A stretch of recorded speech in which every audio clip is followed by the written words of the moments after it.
So apparently if you load too fast, Fallout 76 goes into limbo mode, which is probably not great because there's going to be a giant spider that appears from the edge of the... Oh, there we go. Things are back to normal. I didn't like that mod anyway. G'day, this is Captainoob, and this is a two-shot Tesla rifle. The weird, unique robot weapon from the Automatron DLC back in Fallout 4 has made a triumphant return back in Fallout 76. Hopefully it's been lifted a little bit this time. I didn't find it too effective back in 4. Anyways, so we're sitting at 64 energy damage running on fusion cells, obviously just like it was in Fallout 4, and this thing has an automatic barrel, so guess what build we're using. I've also chucked on a reflex sight to help our VATS AP usage a little bit if we feel like it. Now comparing this to the handmade rifle with the powerful auto receiver, this thing does out damage it, but it's got a couple of limitations which we'll get to in just a second. Let's boost our damage a little bit by chucking on some commando perks, so expert and regular commando, and then master commando, and last but not least we'll chuck on a little bit of bloody mess just to get that damage up a little bit. And that brings us to 118 damage, which isn't too bad. Customization goes with this weapon. It's basically what you had back in Fallout 4. There's a couple of different barrels you can chuck on it. I think I'm missing the shotgun barrel, but other than that, that's basically what you get. And then you've got the sights, which can either be standard, which has like a minigun sight, or a reflex sight, which is more like the Gauss rifle sight. As always, when crafting ammo, never forget to chuck on Super Duper Ammo Smith, and then go onto your workbench, and you'll find the fusion cells under the energy, and if memory serves, they need plastic, copper, and lead to actually make those things work, which I don't understand how you store power in there without, charging it up with something, but I don't know, maybe there's something on the Tinker's workbench that'll actually charge these things up. Okay, so here we are with our Tesla rifle of the two-shot variety, and as you can tell, this thing glows a little bit, which is kind of cool, but then when you put it away, it still glows, which, it's attached to your arm, but when you stand still, it goes into some strange areas. I did wear a blue dress to match that glow, though. I think it works. Anyways, you might notice that this thing has the 15-round mag capacity, and it gets through that very, very quickly, especially with an automatic barrel. You'll also notice that the reload animation takes pretty long compared to other weapons, so I'm just gonna let you know that this thing is absolutely important. This ground pounder perk, this is pretty much essential. It's as essential as these commando perks here, and other amendments to the usual build. Since this thing hasn't got a suppressor, I've just replaced Mr. Sandman with the 2 more ranks of Action Girl with a little bit better AP. We should be able to use this thing a little bit better in VATS. Let's get started on these muties. Okay, they're not top tier muties, but they're masters, so they should put up a decent fight. Anyways, let's get started. And that one's only a fighter, so we'll get a cheeky sneak attack crit on him. And the brute we can easily kill as well. Using the sneak perks, chameleon armor, and also escape artist, we can still manage to sneak around with this pretty well, actually. None of my sneak perks are gone. They're all there, so that's good. But making sure we reload this thing often to make sure we don't go around a corner, start shooting at a guy, and have to reload halfway through the fight. I'm guessing if these were super mutant warlords, they could resist all of this. One way you can increase your damage is for aiming at the head, but I've found that to be a little bit inconsistent, so do that at your own risk. And I picked up those missiles by mistake. As you can tell, the VATS AP usage for an energy weapon, it's alright. Generally, energy weapons go okay. We can get a whole mag off in VATS without using all of our points, which is pretty good. And whoops, I didn't see that guy. We didn't actually get to show off any of the really cool effects of this weapon, but in terms of damage, it does alright. So let's go and take on a horde of ghouls, and I can really show you what this thing is made of. Alrighty, so here we are outside of the White Spring Tennis Club. Let's see if we can't get a whole bunch of ghouls running at us, because I want to show off what this thing can do. Firstly, you can arc it around corners. This thing you don't have to be entirely accurate with, which is kind of cool. It's an indirect fire weapon, but you don't have to actually, you don't kill yourself if you do that with it, which is actually really, really good. Now, I've got a bunch of ghouls running at me now, simply because you can't arc it through walls. That's important, but yeah. Since this thing is unsuppressed, I've alerted all of the ghoulies. I've finally found the door handle, but as you can tell, when they're all gathered in like sardines, you can actually bounce a lot of damage around, which is actually really, really good. Sure, you won't be winning any DPS wars with a 2-shot explosive weapon, but the utility that this weapon brings is actually worth using.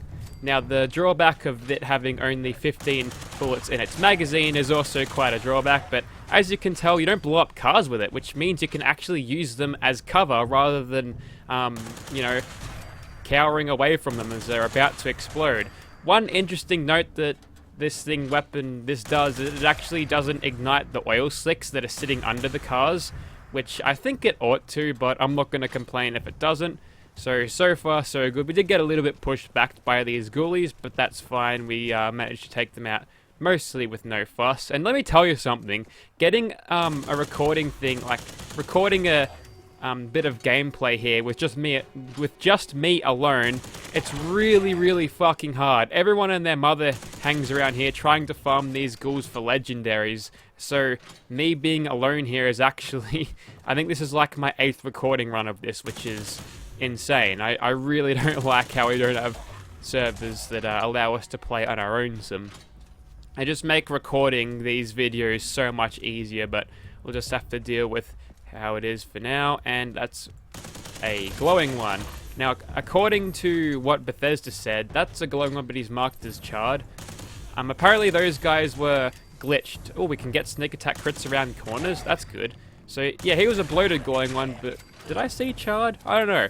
So, apparently this guy was giving us too much XP, so they nerfed how much XP he gives. But I think we're actually done here. We've got a loud weapon, so all of the ghouls are drawn to us. We might have a couple sitting outside, but for the most part, I think we're done. And yeah, crowd control situations, this thing really, really excels. And the fact that you don't fucking kill yourself if you point at the ground and shoot it is brilliant. So, oh, hang on, I hear a Wendigo. This also arcs off other players. I've actually had a player aggro on me because he accidentally shot it, and he attacked me, right? You get that notification they're attacking you, they're doing a little bit of damage. I turned around and shot him because I wanted free caps, but still. And now we're crippled. Let's just fix our crippled leg by jamming a stim pack into us. And we're not in the best position right now. We can't really control the combat when this guy is drawing all the ghouls to him and then to me, but as you can tell, we're getting out of this situation pretty easily. I wasn't prepared. Wow, he's really booking it out of there. I wasn't actually prepared to fight a second horde of ghouls, but regardless of that, this thing has actually pulled it off pretty well. What was that, by the way? A quad single action revolver. Yes, I've wanted to have one of these things since the start of the game. Excellent, those weapons are cool. Anyways, I think that is about it for the ghouls. The dude with the hammer ran out. I think I stole most of his kills, so whoops. But plenty of people have stolen my spawns before, so whatever, that's the way it goes. There you have it. I'm really, really impressed with the 2-shot Tesla rifle. Those 2 projectiles, which means more arcing, is just perfect. Really, really good. Okay, so I've just gained the Eagle Eyes mutation of being hit by ghouls multiple times, so I've switched out Bloody Mess for 4-Leaf Clover. We see if we can't take him out classic stealth commando style. Now without a suppressor this might be difficult, so let's just see how we go. We'll target the face, get a crit ready, and okay, we've taken out half of his health, but he should be dead by now, so unfortunately our Lord Palpatine gun isn't good against Jedi Masters like Swan. Maybe he's using that big stick of his to... Whoops, nope. Run away. This reload is still slow, but even as it is boosted by Ground Pounder, it's still dangerous to be sitting in a reload animation, but we've managed to get out of his range again. Since we don't have a suppressor though, he's right back on the money, so Escape Artist did work for a little bit there, getting some sneak attack criticals. Oh, he throws rocks. He's not as accurate as Swan is. He needs to work on that throwing arm. Okay, one more VATS run should do it. We'll target his face, hold down the spacebar, and there we go. So it looks like the utility of this weapon starts and ends with really, really good crowd control. I think that's the niche of this thing, yes. Ooh, look at this drops. good stuff. I thought that was Deathclaw meat for a second. No, I'm not interested in eating Deathclaw hands, so I think I'm going to leave things off there. You get the point of this weapon. It's more for a crowd control situation, but you can't really get away with killing big bosses. I'd imagine the limited range on this would be also a terrible idea to use this thing on a Scorch Beast, so I'm not going to even bother. Unfortunately, whilst the two-shot explosive weapons have the utility of being able to kill everything, and despite this not killing you if you point it down like that, I think there's more versatility with two-shot weapons than, or two-shot explosive weapons than there is with this weapon. This thing uses its projectiles, so if you got a two-shot explosive one of these, it'll just replace it with an explosive thing, so it wouldn't be any cool Tesla arcs going on, which is a little bit unfortunate, but that's basically how it goes, really. So I'm going to leave things there. I want to hold on to this weapon, though, because farming ghouls with it is kind of fun. Maybe if I can get a way to make it do more damage than it already does with the adrenaline perk, it was doing pretty well before, so maybe not. We can actually get away with using that. So I think I'm going to leave things there. A weapon that is good in some situations, but not all of them, so lacking versatility, but still a really, really good weapon for not killing yourself in crazy crowd control situations, unlike a TSC weapon would.